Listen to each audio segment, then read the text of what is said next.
Narcissist. Maybach music. I like this Maybach music. Murder on the beat, so it's not nice.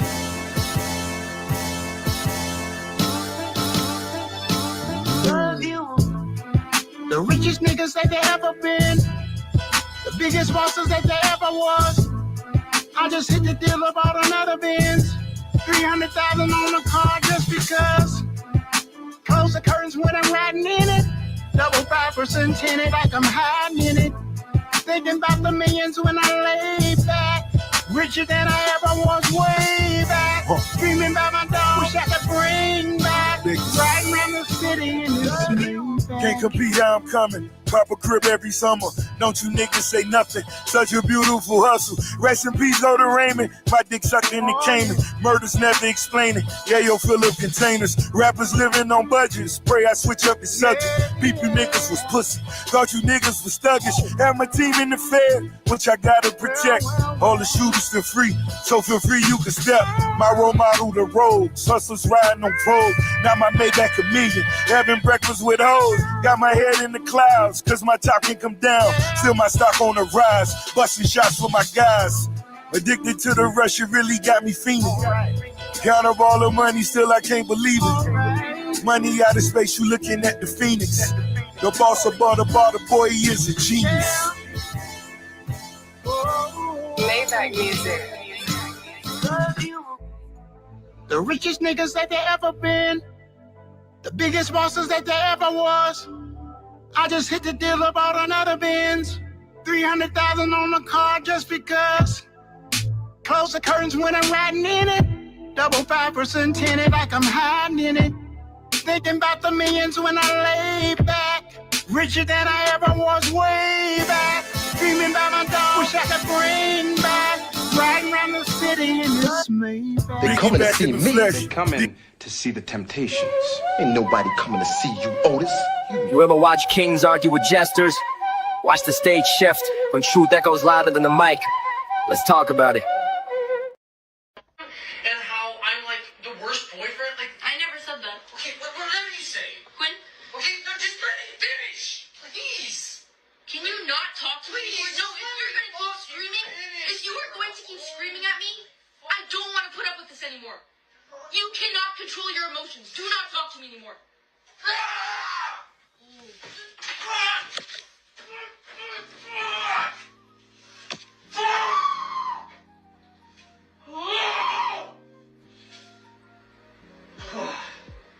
Fucking leave! Get away from me! Fucking leave now! Just get out of the fucking house right now! I know I live here. Leave me alone! I want to do something I regret, please! What? Fuck! Stop! Fuck off! Quinn! Leave me alone! So I'm not saying that that man is a narcissist, but if he is, he's at minimum, a very, very toxic, dangerous individual. And if you're new here, I'm a narcissist. I actually have narcissistic personality disorder. So backstory right there, that dude got caught cheating and whatever, and she's trying to hold him accountable. And of course, he's using rage, anger, and intimidation to try to get his point across and to try to shut her up. So as a narcissist, as a diagnosed narcissist, I've had my bouts with narcissistic rage over my entire life. And normally when I rage, it's because I'm either trying to be held accountable or I'm trying to avoid shame and guilt. This person right here is avoiding all of the above. He's avoiding trying to be held accountable, and he's avoiding shame and guilt. And and he's using rage and intimidation to try to shut this person up, to try to shut his girlfriend or wife up. Leave before I do something. They say that type of stuff right there to get you to leave. And they hopefully when you leave, or if you calm down and you stop trying to hold them accountable, they think they win. They think.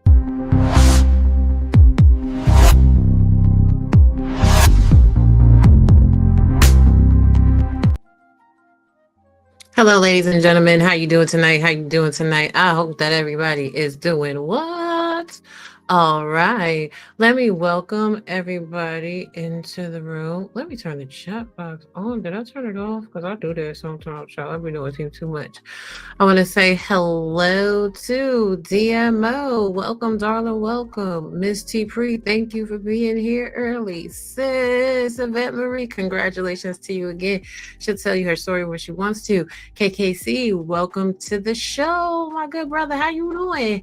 Josephine, hey baby. Lorna, hey Gray, hey. Gail at Night, thank you for coming to the show. Nice to see you. Daryl Still, how you doing? I mean, Dr. Still, how you doing? Skunk Freako, what's going on? My Aussie friend, throw another shrimp on the barbie. So, as you guys see from the title and how we opened it, today we're going to have a grown-up conversation about narcissists, conflicts, and defensiveness. All right? We're going to explore how narcissist reacts when you detach. I'll learn 11 tips to avoid conflict with difficult people and master strategies to handle defensiveness for healthier interactions. And you guys, I'm throwing myself back in this because I just needed to do some content.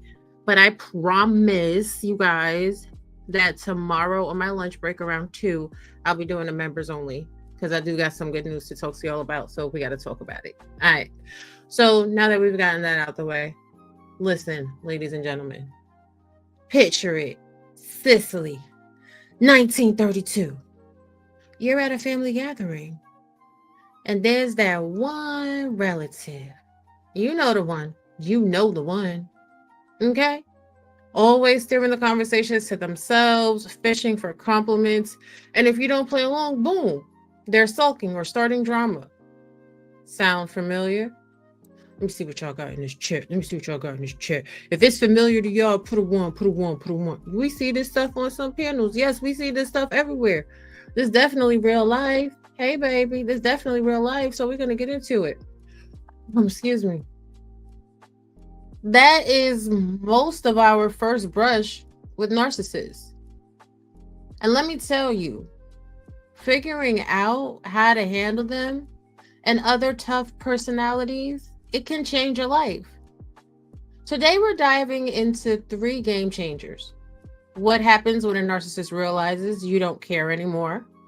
Okay. 11 practical tips to dodge conflict with difficult people and how to handle those prickly defensive moments without losing your cool.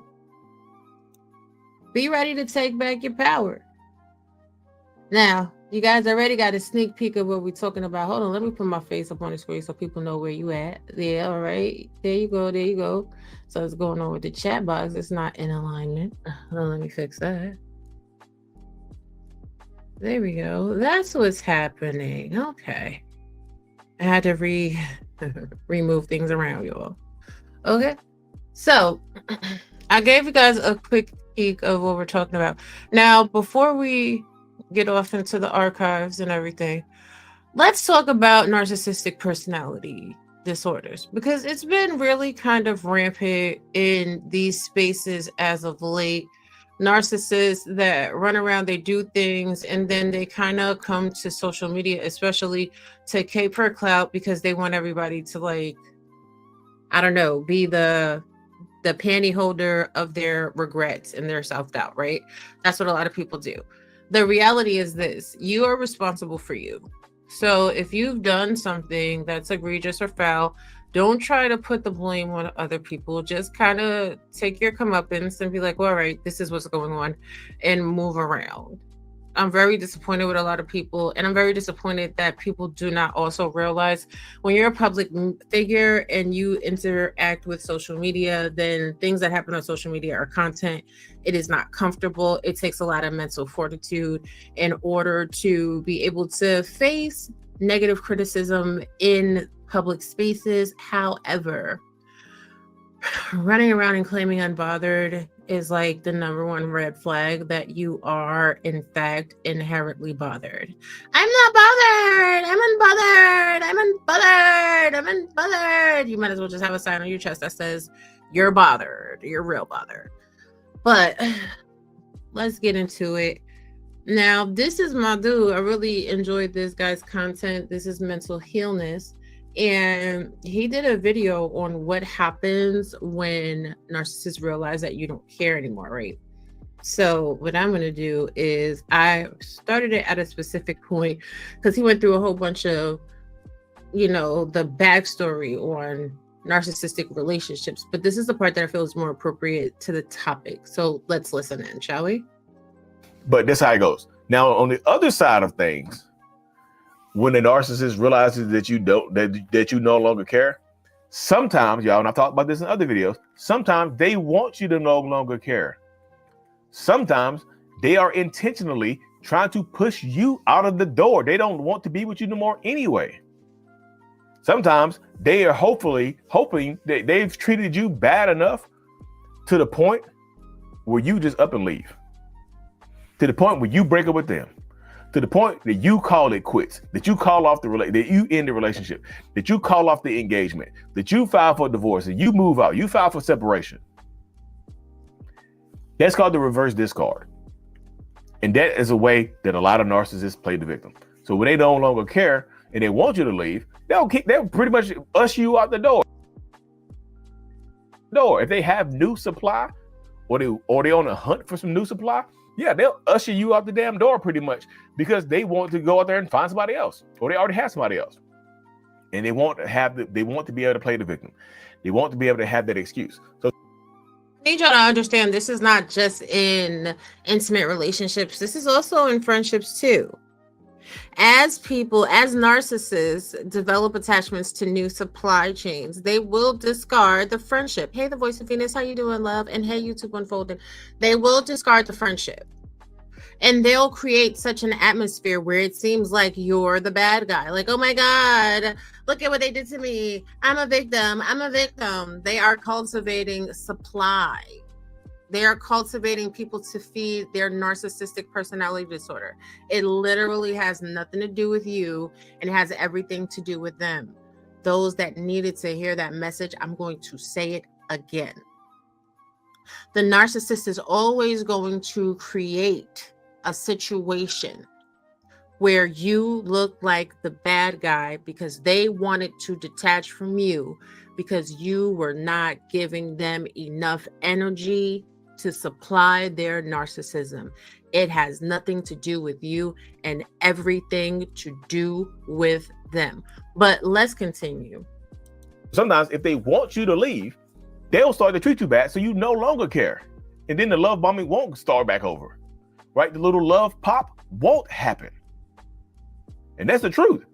The love pop will not happen. And that's confusing as hell. That can mess with you as well, can it? It's one of the things, y'all. This is one of the situations that continuously happens to so many people. Well, they'll mess with your head over and over and over again. They'll get deep into your psyche over and over and over again to the point where you are just perpetually unhappy. And then you leave. So some narcissists want you to be the one to leave so they can play the victim. But back to the first part, when they don't want you to leave, or when they do want you to leave, this can apply for both right here. Sometimes when they realize that you no longer care, even if they want you to stay, sometimes they'll start a smear campaign on you. They'll go ahead and try to get ahead of you leaving, because even if they want you to stay, you might not want to stay. You might be logged out and never coming back. So they go ahead and start a smear campaign within your friend group or within your family circle or your family unit to go ahead and try to get ahead of the things that you're going to say about them possibly. So sometimes they'll start a smear campaign. Now, I know we all have witnessed, we have all witnessed someone trying to start a smear campaign. It literally happens all the time. So you can't necessarily take people's bad words, bad feelings, bad advice, and bad intentions. You can't take that to heart. That is literally narcissistic tears, okay? They're definitely upset that they no longer have access. Yes, Venus, speak about it. She gaslit me to my face, then blocked my number, unfriended me, stopped taking my calls. He told me I ruined his date while living in my house, but would tell these girls that I was going to unalive myself if he left. People are crazy. Like, like as I said, this happens in friendships, this happens in relationships. Dr. Steele says I see this stuff all the time. People literally do this all the time. What do you think Reddit is? Reddit is literally a whole bunch of people smear campaigns against family members, friends, lovers, pets, kids, businesses, everything, because the narcissist needs that attention. But let's continue. On you in order to try to get ahead of things that you might say, might not say, you may or may not say about them. So sometimes if when they realize that you no longer care, they will start to lose their damn minds. They'll start to act the monkey pretty much, right?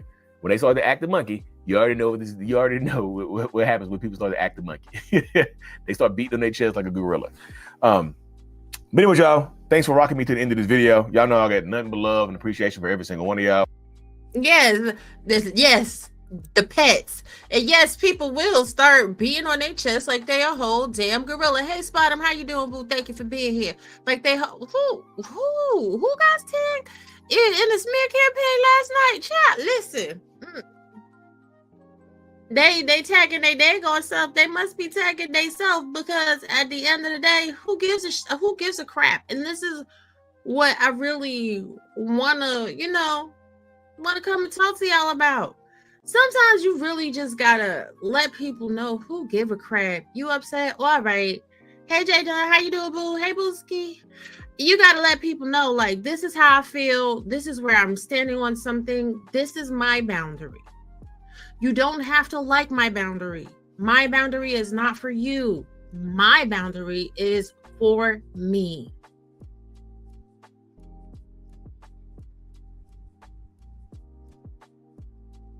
Somebody send me a screenshot or send it to Shell.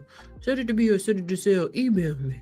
You was tagged too. Lord Jesus, how you get tagged? See, Lord, see what I'm talking about? Hey, Jimmy, this is why sometimes I be having these lives set up, I promise you. And in my spirit, I'll be like, nah, today is not the day. I was going to do this live yesterday. So imagine, picture it, Sicily. I was, child, 1932. People be tagging me. Please don't tag me. Well, I don't get negative stuff. So if it was negative energy, the way the universe is set up, I didn't see it. But let me go look at my notifications so I can see, because I'm nosy like that. Oh, Lord. Ma'am. Okay. Isn't that special? Lord Jesus Christ on the motorbike. All right, then. Yeah, I got it. I see. That's a lot, Jesus. That's a lot of time. This is another thing you have to realize with people that are narcissistic and insane. Like my guy, girl, ma'am, Pam, group, crowd, burgers, boogers. Did y'all sat there and really came up with a list? He said, I'm gonna turn everybody and everything because I need to be heard. These is narcissists looking for supplies. I find the timing very coincidental, but child, people do start messing with the tagging. Child, right? Child, don't even give that any energy. But this is how we get to our next. Right. There's only one excessive tagger in the sector. Child, listen. People is excessive taggers in real life too. But this brings us to our next point. 11 tips on how to handle difficult people. Now, I was watching this video with Terry Cole. And Terry Cole, she has some interesting things to say. So we're gonna listen through. We're gonna react, fair use, and all that. Let's get it. Let's go. Question. Do you have people in your life who are difficult, demanding, and so much so that when it comes to the point of you actually saying something or speaking your mind, you're just like, wow, totally not worth it. Like, don't even want to deal with the hassle that is going to come along with having this conversation? Anybody? Well, if you're not a guest, then this video is for everybody. Okay, I don't even want to deal with the hassle that's going to come along with having this conversation. We've all been there and we've all felt it. So yes, this video is for you in my breakdown. Oh, send it to me, Venus. My number's still the same. There's some people you just don't even want to talk to like you could. And I'm going to tell y'all something. I have really been working on me. Because there are so many days when I want to just be like, who is you talking to for real? Please let me give you the facts of your life. And then I'm just like, is it worth it? Not really, not particularly. You didn't get tagged. That's because they didn't know what they was doing. But let's watch it, because these are tips that help me sometimes. So let's get into it. For you, because today I'm sharing tips on how you can verbally de-escalate a situation with someone who is unreasonable, incredibly difficult, hard to manage.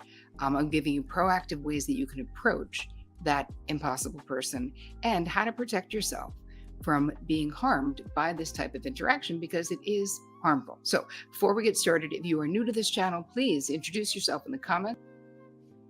Yes, y'all go over there, introduce yourself in the comments. Let me drop the links. This is Terry Cole's video that I'm dropping right now.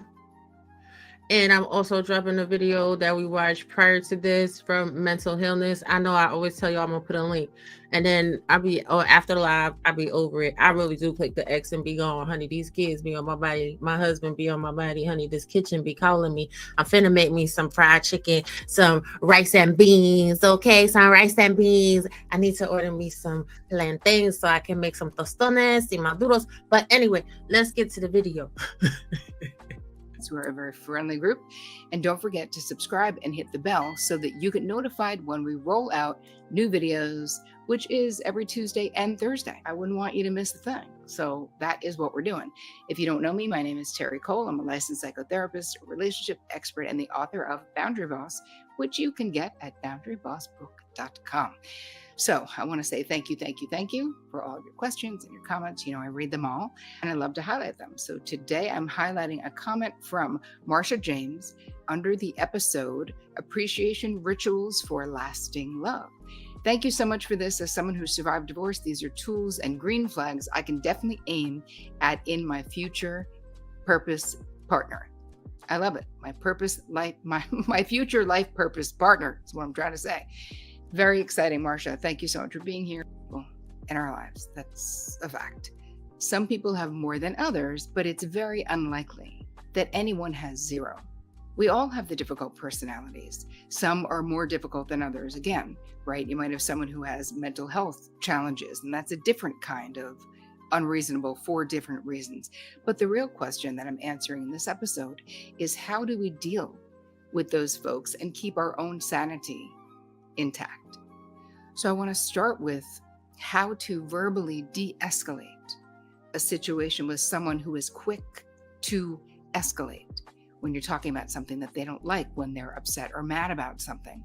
So we really have to get strategic with these personality types in our lives, because if not, then we are left way too vulnerable to deal with whatever it is that they are dishing out. So what can we do to de-escalate? First is you got to stay calm, even when they're not being calm, right? Don't let their act. Now that's my number one trick. Stay calm on these people. These people be getting turned up. These people want to yell. These people want to, they want to do too damn much is what they want to do, Okay? They want to get you emotionally drawn into their storm. Draw them into your peace. Don't let people like really get underneath your skin, because they try so very, very damn hard. Thank you. Activation to the best of your ability. Activate you.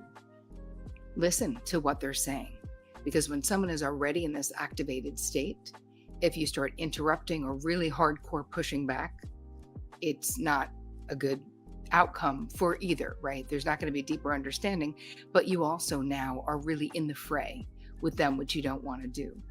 Try not to judge, right? Do your best to stay as neutral as possible, but don't say anything that is super judgmental if we are trying to de-escalate. Instead of saying, I know how you feel, right, to someone who is already activated, it can be much more effective if you say, tell me, help me understand how you feel. So much of the time with folks like this, they have very low tolerance for their own frustration. And so what they really need is to vent. Now, I'm not saying you need to be the person that they vent to all the time. I'm saying if you find yourself in a situation and this person is getting activated, these are things that you can do. Really work to avoid being defensive. And again, this can be really hard when someone is being unreasonable. All I want to be is defensive and point out how ridiculous they're being. Honestly, personally, I don't. If I'm dealing with someone and I'm actually trying to de-escalate, but there is such a natural desire to defend ourselves. So know that that's there, but try not to be defensive because it won't make it better.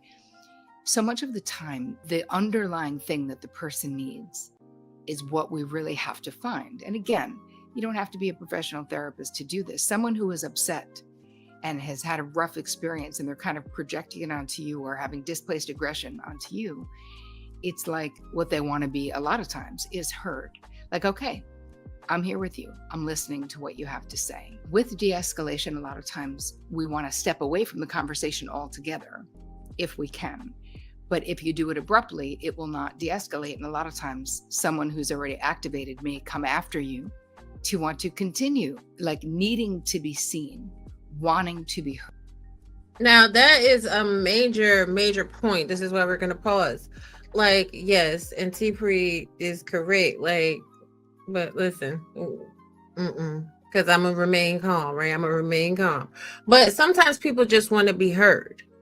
And oftentimes, like in my real world off of YouTube, I find that is ultimately the best tool. Like, it can be aggravating when someone is just droning on incessantly and they're not really making a point, but they're kind of just rambling about what is on their mind.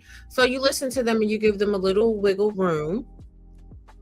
And then, you know, you try to get them to simmer down. And if they can't, then you detach. But at least you've let them be heard a little bit.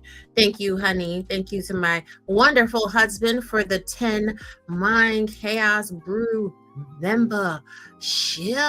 Okay, I appreciate you. And I do. Let me give you a little thanks. Where is my super chat thanks for over here? Is this? No. Cash app poppin', yo, you're lighting the fuse. Super chat keen skewing mind chaos brews. Mind chaos brew, you're the spark, no cap. Dropping that cash, keep the chaos on tap. Thank you. Okay. Hey, now let's continue. So shutting it down in a sort of aggressive or a harsh way is definitely not the thing to do if de-escalating is what you want to do. Stay calm, let them have their say, and then when it makes sense and you can do it in a way that isn't too abrupt, you can extricate yourself from that situation. But we also have to know the people in our lives, and that's going to move us to the next tip of how to deal with unreasonable or impossible people, is you've got to get proactive. If these are people in your life, in your family, you know them. You know this is the way they are, so don't take the bait if they're seeking to bait you into a conflict that you have no desire to be in. And so much of the time, it's not even your conflict. Folks like this they want to fight about anything. They want to be the opposite of whatever it is you're saying. I have someone like this in my life where no matter what I'm saying, they will always take the other side. And be like, well, I don't know. That's a little short-sighted, don't you think? I mean, I can understand, even though. Tell me y'all don't know somebody like this. Well, yes, you could just ignore folks too. And eventually that is where you want to get. You want to get to a place that you have the people that are a little bit abrasive completely away from you. But there's always that one person in your life. If you say blue, they're going to say, no, it's not blue, it's cyan. If you say, whatever, if you say left, they're gonna say no, I think right is a better way to go. Well, what about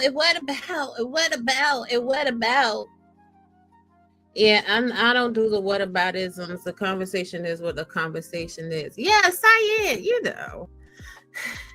I colors, I paint and do stuff, so I do know my little colors as but I be just looking up words. They let the people tell it. I just be looking up random words. But let's continue. In real life, I know that he agrees with so much of what I'm talking about, and I never understood it. So with that person, I've employed all of these things to step back from being sucked into the conflict. Some people this is how they communicate, even though it doesn't make sense, right? And I don't like to communicate with people who it feels like they're intentionally misunderstanding what I'm saying, so then they can justify being upset about whatever it is they're feeling upset about. Being proactive means also knowing yourself, right? If you are a codependent, if you are an auto fixer, if you are someone who you always have an answer for someone, you always want to be of service to someone, you need to know that about yourself. And being proactive is getting really clear when you're in the thick of it with someone about what your situation is, because your situation really is not to save the other person from themselves, because it's. Did you hear that? Do you need me to say it again? Your situation ain't never to save the other person from themselves, which is why people have seen. So I'm not just talking. I have been the living embodiment of this. I'm not saving you from yourself. I don't really care.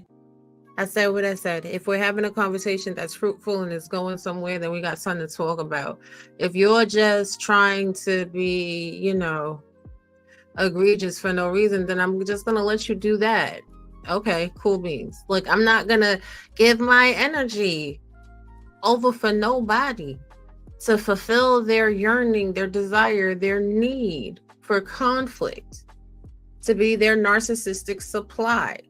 We got to start being real with ourselves, because even though people do go back and forth, like YM says sometimes she's the what about person, which I don't mind having interactions with YM, because her whatabouts are never just malicious or just to be like, oh no, you're wrong and I'm right, and you're wrong and I'm right. It's literally an exchange, right? It's okay, well, I see this perspective in X, Y, and Z. What do you think about what I just saw? And then you can say to her, well, I see this about X, Y, and Z. And what do you think about that? And then that becomes a conversation. But when you tell somebody, hey, the picture has the wrong day, and they say, well, I didn't Photoshop that, somebody else did. Or when you tell somebody, hey, your paperwork says you missed your medication. I don't even take medication. Listen, I don't got time for stuff like that, because those are people that just want to fight. They can't live in the wrong. They can't live in the potential that they might not actually be correct. And if you're one of those people that you can't live in the truth that, hey, you're not always going to win them all, and sometimes your perspective might be flawed or it may need an adjustment, then this is not the channel for you. Honestly, we get messy sometimes and we get down into it, but we are only here for people that want to edify themselves, want to edify other people, and want to have education. You won't see manic rants. You won't see unbothered fakeness. You won't see the perpetual begathon. You actually get content over here. That being said, hit the like button, share it out. And YouTube has a new feature. It's called Hype. So whenever you're under this video or any other video, just when you see the comments, swipe to the left. Hey, happy life, and make sure you hit hype. All right, hype up the videos for me. Thank y'all. Anyway, let's continue. Not even possible to do so. This is how they're going through life. Your job is knowing who they are, right? Some people are really attached to their unhappiness. Some people are really attached to their misery. It's a part of their identity in a way that it's very hard for them to separate it out. They're the person who always talks about what bad luck they have and how life is so unfair to them and how they're so exhausted and can't they get a break and all of those types of things. So if you're in there trying to be like Miss Fix-It for what it is they're complaining about, they will definitely find a way to have you then be the target of their anger that you don't understand or whatever it is. So if you're an auto advice giver, an auto fixer, a highly codependent human being, you want to be really clear about this misery loves company crowd, so to speak, and just allow them to be without taking it on. And if they're accused, y'all bet. Seen this, you already know. Listen, y'all better stop being Mr. and Mrs. Fix-It. One of the best pieces of advice that I could give you as, my support is this. Sometimes people just talking to talk for real. They don't want a solution. When you have that one friend, that good Judy, that keep having the same conversation 20 million times back and forth again and again and again, and you just looking at her or you looking at him and you like,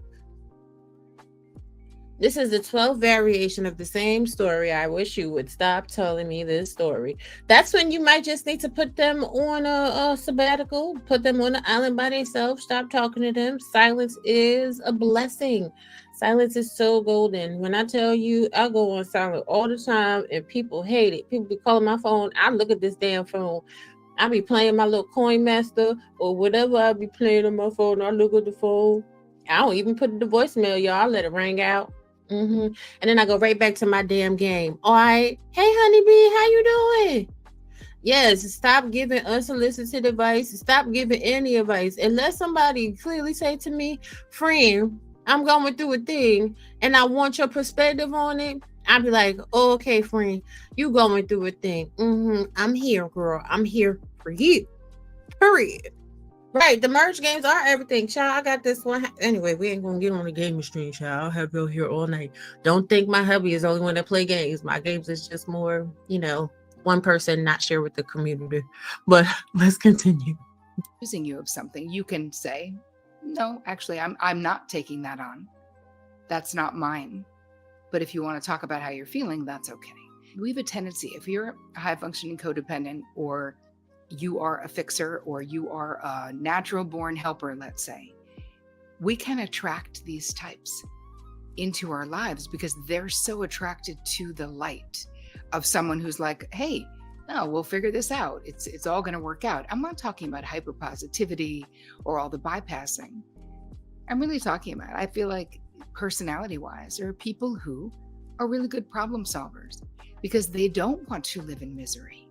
So they're like, okay, there's a problem, let's fix it. But for people who wallow in their misery, any solution you come up with, they'll come up with another problem as to why that solution doesn't work. So again, you're just getting deeper and deeper into the quicksand with folks who don't want what you're selling, right? They are not picking up what you are putting down. So you need to stop letting it take bandwidth in your life and allow them to be the way that they are. Did y'all hear that? Because Spotum just spoke to this, and thank you, baby, for another 10 gifted memberships. I appreciate you. Now I gotta give you something else for that. What is this one? I don't know. They coming to see me. They coming to see the Temptations. Ain't nobody coming to see you, Otis. You ever watch kings argue with jesters? Watch the stage shift when truth echoes louder than the mic. Let's talk about it. Cute. Don't be salty. That's just one of the newer ones I have. Like, I don't like this setup for the vertical stream. I can't see all of my thumbnails and I need glasses, but don't judge me because I need glasses. But seriously, y'all, I'm going to need y'all to let people be exactly who they are. You cannot fix people. You cannot change people, okay? They, like, some of us, we want to. We like, oh, girl, but that one hair is just a little bit out of place. Let me just put it back into your bun. But that is somebody's rebellious spirit. That one curl that just hang out the side of their head, look a mess. That one braid that look like it's gonna fall out on the floor. Okay, that one piece of bad skin that look like they just need a good apricot scrub. All right, that one person you see at the table that you just want to snatch that last piece of cookie. Let them be great. Let them be great.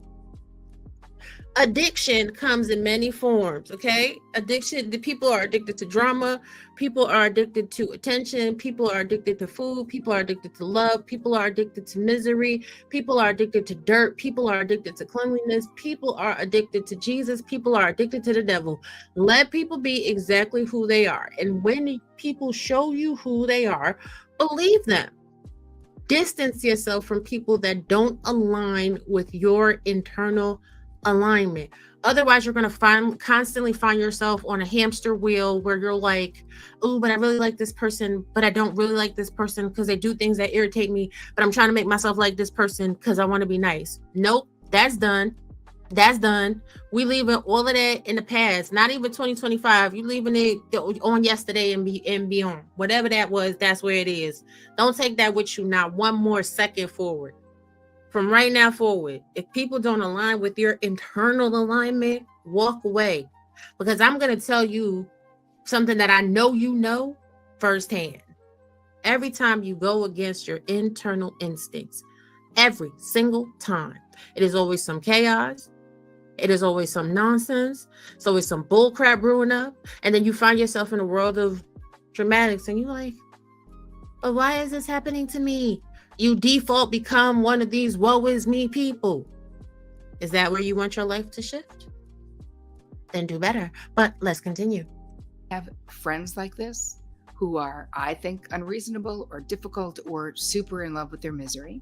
But if they're people I'm devoted to, if I love them, I long ago have stopped making any suggestions about what they should do. I will say, hey, I have no doubt you'll figure it out. That also pisses them off, but I don't care because then it gives me the freedom to exit. And if they're really pushing, I'll say, I have no doubt you'll figure it out because you're the only one who can, which is the truth. But again, we can't approach others, right, like they are like us. A couple of episodes ago, I did something on positive projection, where we make assumptions that other people are like us, that they want the things that we want, that they are like us in life and in the world. And people aren't, and that doesn't make them bad. It just makes them not like us. So we can't come from the assumption that if I have a problem, I want to solve it. That is not the case for other people. So we really have to keep our own emotions in check when it comes to folks like this. And the last thing to think about is, how do you protect yourself from being harmed by this type of person? And what do you think I'm going to say? Boundaries, boundaries, boundaries. This is how we do it. Listen, it's hard enough to set boundaries, or can be challenging to set boundaries with others. Hence why I wrote a whole book and have a whole course on it. But let me ask y'all a question. Do you guys have issues setting boundaries?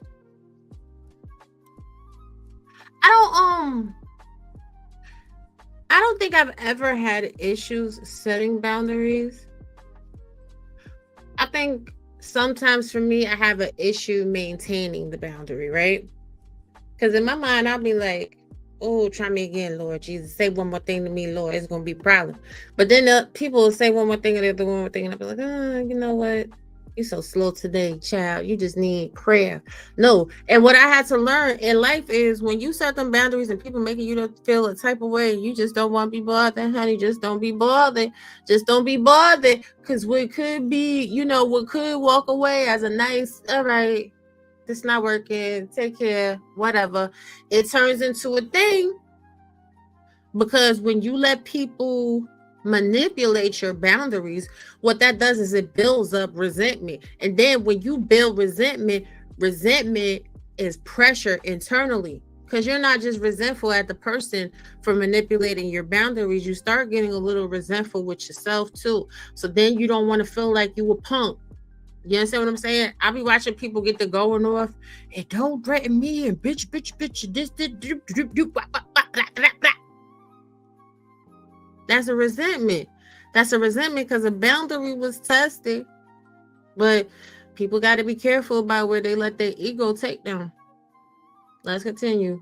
Doing it with someone who you know is a difficult person and is definitely going to push back can be doubly challenging, right? And here's the thing. Even if you say the boundary script perfectly, if you said it all just right, there are some people who are difficult who they will find a way to take issue with the way that you said it, with your tone of voice, with whatever assumption. So for some people, even with drawing boundaries, no matter how you do it, you're going to be doing it wrong according to them. But the thing that you can do is raise your own awareness to boundary setting.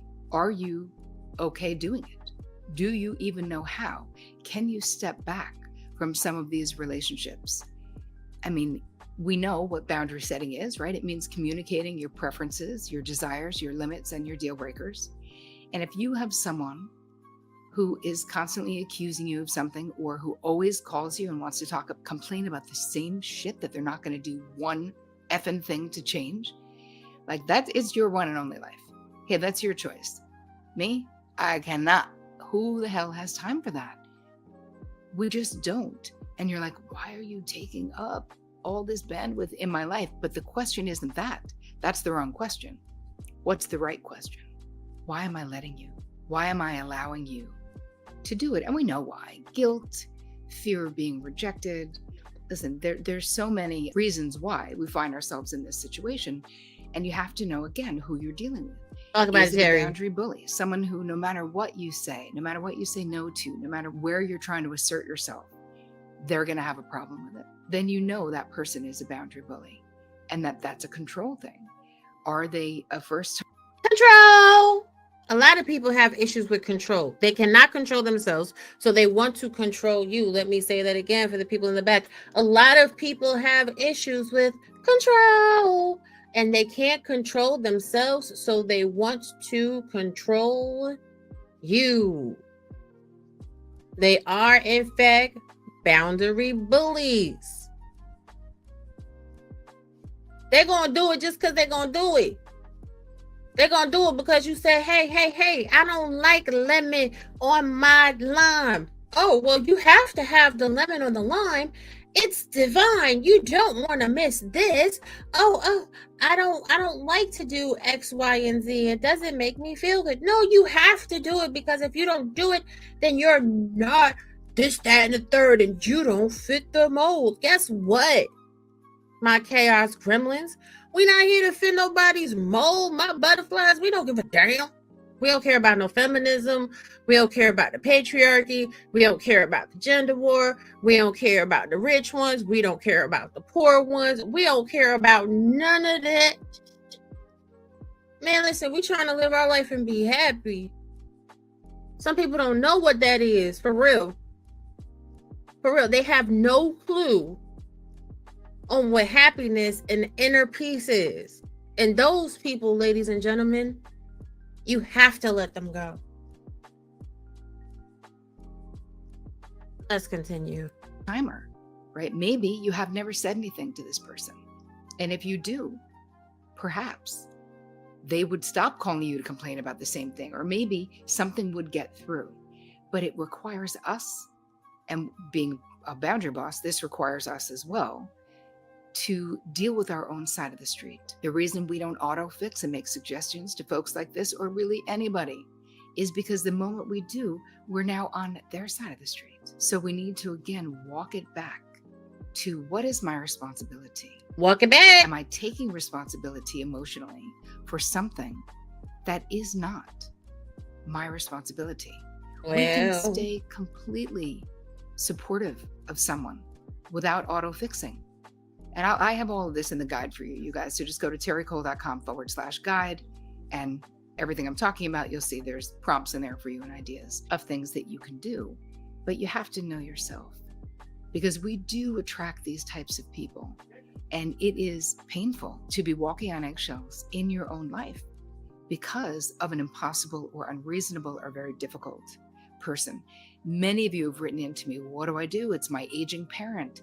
It's my aging uncle. It's my sister, whoever it is. The bottom line is, you can stay lovingly attached to the people in your life and not take this stuff on. So And don't. And I mean that on my mama and on my hood. Hey, Trix, listen, I don't give a damn who it is. It could be your kid. It could be your dog. It could be your sister. It could be your cousins. It could be your aunties and them. All of that, honey. I'm finna tell you what right now. On dead in them. Me, she, her. I'll be taking on nobody else's nothing. I don't care. If I want to do something, then I'll do it. If I don't want to do something, I'm not doing it. Period. Because at the end of the day, you cannot do everything for everybody at all times. If you keep pouring out of your vessel, right, you will have nothing for yourself. And then when you are broken and you are empty, who is going to be there to pour into you? And a lot of people have not mastered that level of adulting. I see women do it every day. I see men do it too. They are pouring themselves, stretching themselves so thin, trying to meet everybody else's expectations. And then they crumble. You'll have somebody that got money, right? And then all of a sudden, everybody be like, oh, I'm saying, can I just get $20? Can I just get $30? Can I just get $100? I'm saying, I got to pay my bills. I'm messed up right now. Whoop, whoop, whoop, wop, wop, wop. That person will go ahead and be a good leader or whatever. They'll help everybody through everything. And then once their coffers are empty, them same people be turning up their nose like, look at them. That's why they don't even got no money. They so broke. Oh my God, I can't even believe it. Meanwhile, they didn't have that type of energy when they was over there asking people for money. The same thing applies to your emotions. When you are a person that is high energy, high value, high vibration, you're always happy. You always trying to make things pop off. You're seeing the silver lining. You don't really have setbacks. You look at them as opportunities to advance. You have people around you that will suck on that energy. Like me, I'm a creative. There's people all the time be trying to suck on my energy. And I'll be like, oh, that's cute or whatever. But when I need inspiration, they're not nowhere around to be amused. Catch. Stop letting people use you as their muse. Stop letting people use you in any capacity. Because when you need to lean on them, where will they be? Erect your boundaries and hold them firmly. Now, I want to talk to you about how to deal with defensive people, because I'm telling you right now, once you start erecting boundaries, once you start pushing people away from you that are sucking on you, once you start letting it be known that, hey, you're cool or whatever, but I happen to love me a little bit more than you, so yeah, this is not working out, they're going to be defensive. So how do we deal with defensive people? Let's watch a little video, talk about it, you know what I'm saying? Let's get it, let's go. Defensiveness is. Check out my other video on the basics of defensiveness. You'll get a much better idea of what it is and how it operates. Now, defensiveness, it's a tricky beast, and it has a tendency to derail conversations. And that's because it blocks communication. Not only that, it happens blindingly fast. So it is very possible that you nor your conversation partner have any idea it's even happening. And probably the most dangerous of all is that defensiveness causes more defensiveness. So it only takes one person to start getting defensive, and then the whole conversation can spiral out of control. And one way to mitigate defensiveness is to see the signs. If we can identify the signs in the moment as they happen, we're going to have a much better chance of taking the correct actions to remove defensiveness from the conversation and keep things productive. So in this video, I want to focus on taking you through the 7 most common signs of defensiveness so that you can better deal with defensiveness in your conversations. The first common form of defensiveness is making excuses. Making excuses is when we claim that external forces forced us to act in a certain way. Now, baby, how many people you know be out here making excuses every day? They struggling. They got a whole excuse for everything. It's not me, it's you. I didn't do this, you did this. Well, if this person wouldn't have did this, then I wouldn't have did this. Oh, I was just slipping because they the one really got me caught up. Oh, I didn't rob the bank. I was just sitting in the car ready to drive the getaway car. You understand what I'm saying? People make excuses every day because saying, hey, I messed up, or saying, hey, I did this, and this is what I'm going to do better, is hard for people to do. That's that good old word that we hear every single day, accountability. People talk that talk, honey, but they don't walk that walk, money. A lot of people cannot take accountability for their lives, their decisions, their actions, their behavior. Because if they did, we would see a lot of positive movement across multiple sectors. But let's continue.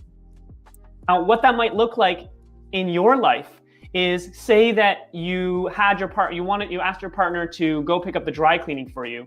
And you might have said something like, why didn't you pick up the dry cleaning like I asked? And they might respond with, that big client of mine talks so much, there's no way I could get out of work in time to pick up the dry cleaning.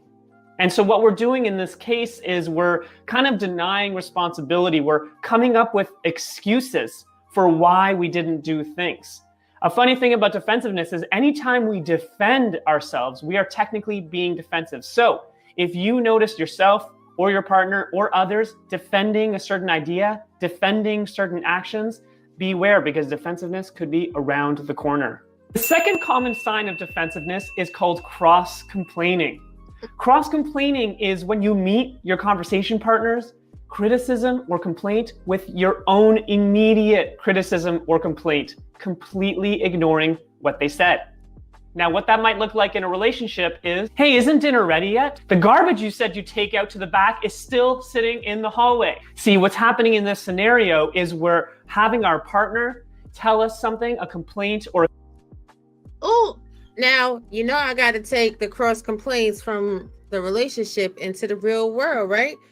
With your friends. Oh, I sent you $20, but also I gave you this for free. So I shouldn't have to pay you back $50 because I gave you $20 and I don't know what is going on and why you're not hearing what I say. Girl, we went to the club. Oh my God, we stayed at the Airbnb and I paid for your room. So you should be able to go ahead and buy me some mimosas, even though the cost of the room was really like $35 and the mimosas is like $70 because you want bottomless mimosas at brunch.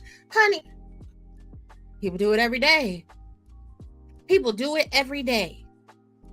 Oh, well, I don't like this talking point that you're saying. I don't like that you say that money is necessary for living, but also communism is the best way for us to go as an American society. And also feminism is this. And also you should be a friendly, fit, feminine, and 4B movement. Yeah, all that at one time, that's cross-complaining. That is defensiveness. That is throwing the whole pot of pasta at you and seeing what sticks. All right, pay attention. Let's continue. Criticism, and instead of acknowledging what it is that they said, we meet it with our own complaint or criticism. This is really dangerous in a relationship because the other person is going to feel completely ignored, completely neglected. And so they may be tempted to repeat what they said, to get in an argument about whatever it is. So watch out for this very, very dangerous form. And that's how a lot of narcissists start their arguments up with the cross-complaining. You'll say, hey, you know, we were supposed to have a date on Tuesday. Well, I don't like the color that you put in your hair. It's like, what does that have to do? Where the heck? And then you wind up in an argument. And then the fact that they didn't do what they were supposed to do is inconsequential. Stop falling for it. Don't believe hype. Defensiveness. The next form of defensiveness is called yeah-butting. And this is when you start by agreeing with the statement, but end up disagreeing, justifying your actions. And what this might look like in a conversation is, why can't you leave some hot water for me when you shower in the morning? And the person might respond with, I know you needed to shower, but I have to condition and shampoo and it takes me time to wake up in the morning. Now, the way you can distinguish this defensiveness sign is those key words, yeah, but. When you say, yeah, but, you're acknowledging what the other person is saying, and then you're invalidating it in one fell swoop. So whenever you're hearing the words, yeah, but, beware, because defensiveness might be around the corner. Now, how many times y'all done heard conversations in these spaces, okay, where people be like, you know, the Bible says that you should be submissive to one another. Yeah, but that's only relevant to men being submissive to each other because men are not supposed to be submissive to women. Oh, I liked your show. It was really good. Yeah, but your you know, boop, boop, boop. That's people that's hating. Those is haters. Those is defensive people. Those is people that don't want to give you your flowers. Those is people that just simply don't want to agree. T-Pre, you did say to leave me alone, but I didn't listen to the voicemail, so that don't count. See what I'm saying? Like, it's silliness. It's silliness. Well, let's continue. The next common sign of defensiveness is called repeating yourself. And this is when you think that you're right. So what you do is you repeat yourself again, often louder, in hopes that your partner will understand your point of view instead of understanding their. But can I talk? But can I talk? But I'm just trying to say, but can I talk? But can I talk? Y'all know the vibes. Y'all know people that do that all the time. You be like, listen, the kids needed to go to practice at 3, but I took them at 4. But they needed to be there at 3. But I took them at 4. But I took them at 4. Like, oh my God, can I be heard? Can I talk? Can I speak? Can I talk? Can I speak? Child, let's continue. Their point of view. So what that might look like is you might be at a party and they might say, you know, I'd like to go home right now. I just want to talk to a few more people. I really don't want to stay at this party anymore. Honest, I just want to talk to a few more people. You can see how this can become very dangerous. We're completely ignoring the one person in this situation. And the way that you can tell that this is happening is when we repeat ourselves. This is something I see all too often, especially among couples. We repeat ourselves in hopes that maybe if we say it louder or say it slightly differently, it will land with the other person. Probably not the case. What's probably happening is you're going to evoke more defensiveness and you're going to shut down communication. The next common sign of defense. Now, before we get into denying responsibility, let me tell you what. Don't let me catch near one of y'all chaos gremlins having no relationship argument with no random ass people ever. Now, if somebody is putting it on you or putting it in you, and then you want to get into a repeating yourself kind of argument, all right, at least there is a goal. There is something to win. But strangers, child, you repeat yourself more than once to me, I don't even listen to you anymore. And I'm going to tell you what, I ain't going to give y'all my secrets. But in certain spaces, honey, I just turn my ears off. I cannot hear you. Once you start repeating, no. My mind is thinking about how I'm going to build this house and blow up these castles, how I'm gonna steal somebody money on the coin master. You know what I'm saying? Like, child, what I'm gonna do with my Sims, what me and the kids gonna do, how I'm gonna cook this fabulous dinner again. But now let's look at denying responsibility. Because a lot of times we do see denying responsibility in interpersonal relationships, but we see denying responsibility a lot in our social groups, right? Because it's super hard for people to say, yeah, all right, I may have crossed the line right there. I might have went a little too far. That's hard for people to say, because then, you know, they might be human beings instead of the aliens that they are. But let's listen and then we'll talk some more. Hold on. This is denying responsibility. And that's when you insist on no uncertain terms that you are not to blame. So what this might look like is one person might say, I can't find my keys since you use them. I don't know why you always blame me when you lose something. Now this form of defensiveness kind of sounds a lot like the others. And that's because denying responsibility is a common theme along all the signs of. But like low-key, I'm not going to hold you. I'm very mad at the, example used, because I say that all the time, low-key. I say that to the kids. The kids don't even drive. I don't know where my keys went. Somebody done moved them. Like, y'all done moved my keys, child, find my keys. That is where your girl raw, okay, gets to cutting up in this house. Let me put down now, the one thing that I don't never be wrong about, this is their responsibility because they be doing it all the time, is my snacks, y'all. In my office, y'all, I have to lock snacks away. And I be thinking I be doing a good job, right? Until in the morning time, and I come in here to go to work. I'm like, oh, all right, for my morning break, I'm gonna have me a little Milano cookie or whatever. Hey, Omni, I'm gonna have me a little Milano cookie. And then I go in the bag, honey, these kids done stole the cookies out the bag and then I left the bag there. And then I be in here, ooh, annoyed. I be like, you know what? These greedy big back kids done stole my damn cookies. I'm over here trying to be a big back in the middle of the day, drink my coffee and chill out. They got me. But anyway, child, let's continue. Defensiveness. So generally speaking, when you're hearing somebody blaming, when you're hearing someone denying responsibility for either a thought, feeling, or action, you can probably bet that they're feeling a little defensive in that moment. The next common form of defensiveness is called table turning. And that's when in one move, you defend yourself from attack and you blame your partner with the exact same criticism and how it applies to them. And what that might look like in a relationship is, I've been waiting for 20 minutes and you're still not ready. Well, yesterday I had to wait half an hour for you, and because of that, I was late for work.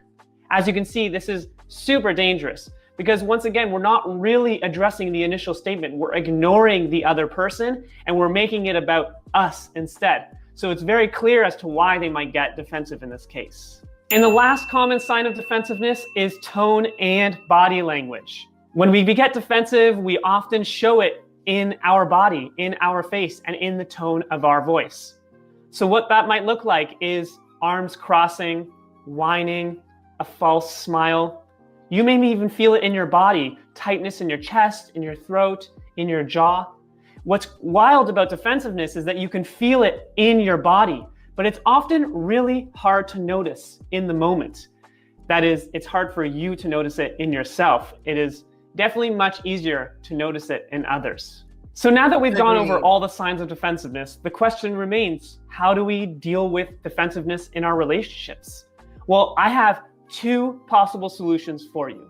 The first, this is the main one. Before we get into it, it's so simple. It could all be so simple, but you'd rather make it hard. Y'all be making it hard as hell. Listen, hey Trinity, hey Serious Productions, welcome to the show. Listen, I don't care what you got going on, okay? Take a break. Take a break. They smile in your face all the time. They want to take your place. Them backstabbers. Leave them where they stand, honey. Okay? Leave your friends where they are. You don't got to explain nothing to them. And that's another thing that I see people doing. Having a whole tour. Yeah, like, oh my God, I'm so overwhelmed. This is too much for me. I think I'm going to leave and take a break. Wrong answer. When you are really over it, okay? When you really over it, you be like, oh, do not disturb on the phone, okay? People call you, you be like, hell no, hell no. Yes, exactly, that part, that part, Lorna, okay? I put it all in the shed and they managed to get to it. I got a locked box inside a locked closet and they still get me. They greedy as hell. They know they big backs, they own it. That's hard, I'm always doing something. Okay, no, hell no. You just simply shut it down, shut it down. Do your devices have control over you?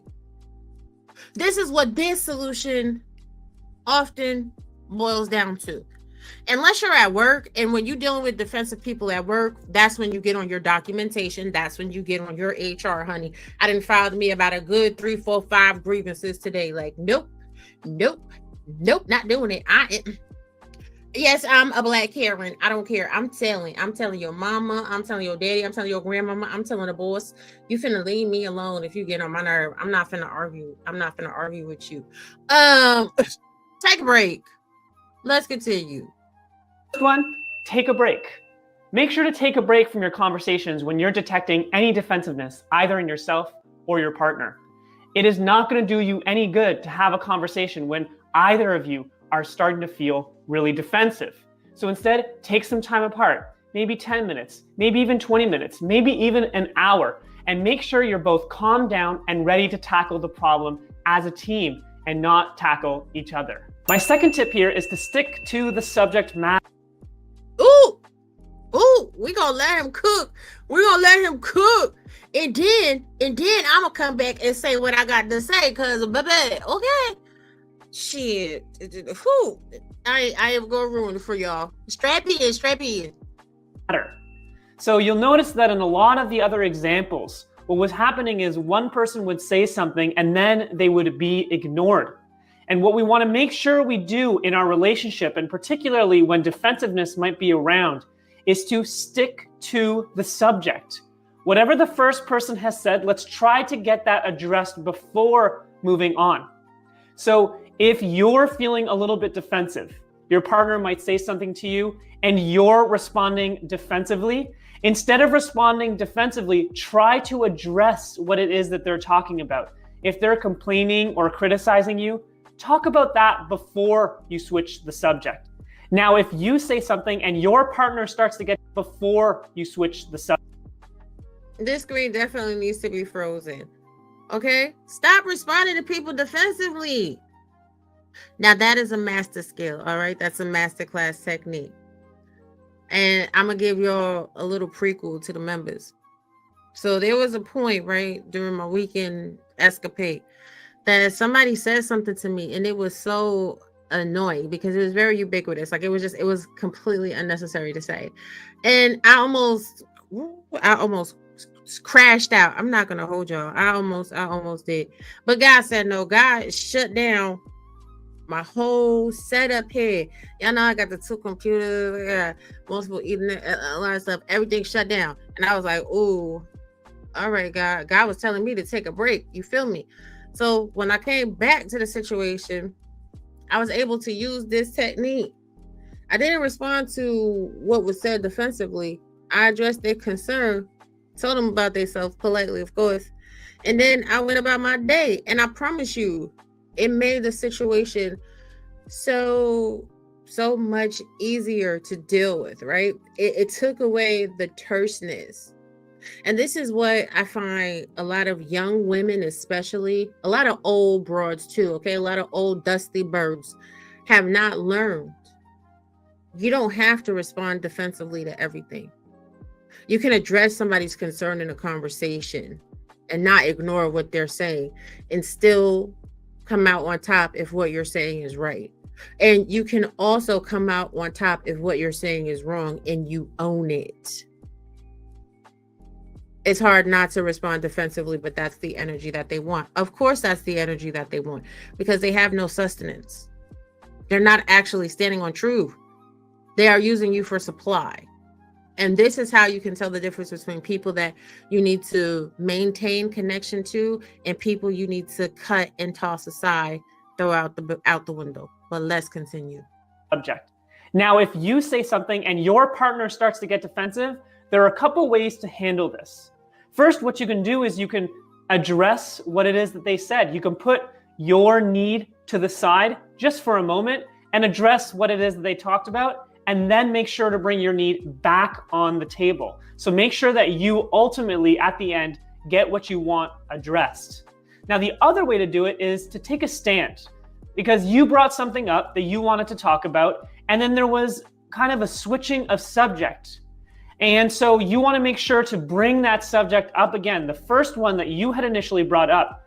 And the way that looks like is you can say something like, actually, before we talk about that, I really just want to quickly talk about what it is that I brought up, and then we can talk about that. What we're doing is we're clarifying our intentions right off the bat. We're saying that we're going to talk about whatever it is that they had brought up, but it's really important in this moment to talk about our initial complaint, criticism, or comment. So to recap, 2 things you can do when you're feeling defensiveness. First is you can take a break. And second is to stay on subject. I hope you found this video helpful. If you enjoyed it, give it a thumbs up, subscribe to the channel, and share it with anyone you think could benefit from this very valuable information. And also too, y'all share this video with anybody you think could benefit from this very valuable information, because at the end of the day, right, some people don't actually have critical thinking skills. A lot of people talk about that, but they don't piece together. You get chat defensive, Josephine, the chat abyss. I'm gonna expect you to so bad. But you know, a lot of people don't put it together how one of these things are just like the other. They all wind up merging together, okay? And you can't, like, I mean, I guess you kind of can. You can live a life where you're not, you're not really happy. But for why? But for why? I've never understood it at all. But the hell with people, essentially. And ultimately, I'm gone. Just, I'm trying to find a nice little song for us to ride out on. But again, members, I'm going to be talking to you about this weekend. Y'all going to hear a little more about the kerfuffle, because I was like, nigga, who? How? Who you talking to? You're not talking to me, ma'am, sir. But, some people got to fuck around and find out. So let's listen to a little bit of music and let's go ahead and get the hell on out of here. But to anybody that takes offense to this video, you're a narcissist, you're defensive, and, we're avoiding you. To everybody else that got knowledge from this, hit that like button, share it out. Don't forget to hype it up and, subscribe. And I'll catch y'all in the next one. Peace out. What that is? Yeah. DJ Lalera, homie. Young Smith. Hey. Walk up on your man when you see him down. What that is? What that is? That's gangsters. Hey. Hang out the window and let that bitch ride. What that is? What that is? That's gangsters. Yeah. She told me I can ski wherever I want. That's gangsters. Hey. She gon' let me fuck wherever I want. Wherever I want. That's gangsters. Hey. That's gangster, gangster, gangster, gangster, gangster, gangster, gangster. This gangster. That's gangster, gangster, gangster, gangster, gangster, gangster, gangster. This gangster. That's gangster, gangster, gangster, gangster, gangster, gangster, gangster. This gangster. That's gangster, gangster, gangster, gangster, gangster, gangster, gangster. I done blew up no C4. Fake ass rappers, y'all see before. That ain't gangster, you pillow talking to that hoe. Talking shit, but he ain't dead when you see me though. Yeah, all black attire, that's the gangster way. They a nigga try me, I'm on some gangster shit with them. Never laying down, never bad down. They gon' hang out the window and let that bitch ride. Yeah, we kill to live and shoot if necessary. You might go and hide, we ain't let shit slide. Shoot till we tied, go on while action new fire. They gon' let you know who died. Pull up in the whip, same color Beijing. Put 3-5 in my blunt, blowing KD. It's going down around here, this me Afghanistan. I know niggas call bodies, ain't seen the can. Never seen 100 round drum, get off. Catch a charge, beat the charge, just get off. Head where you pull 2 rounds, letting off. Talking shit, none of them youngers ain't letting off. You ain't gangster, nigga. Got them gangsters with me. Getting here from your hoe. Right now. She gangster with Mind Chaos Brew. Tune in for hot takes, big laughs, and zero chill. Share, follow, and tag hashtag Mind Chaos Brew to join the chaos. Stay sharp, because the Devil's Kitchen is always open. Peace, fam.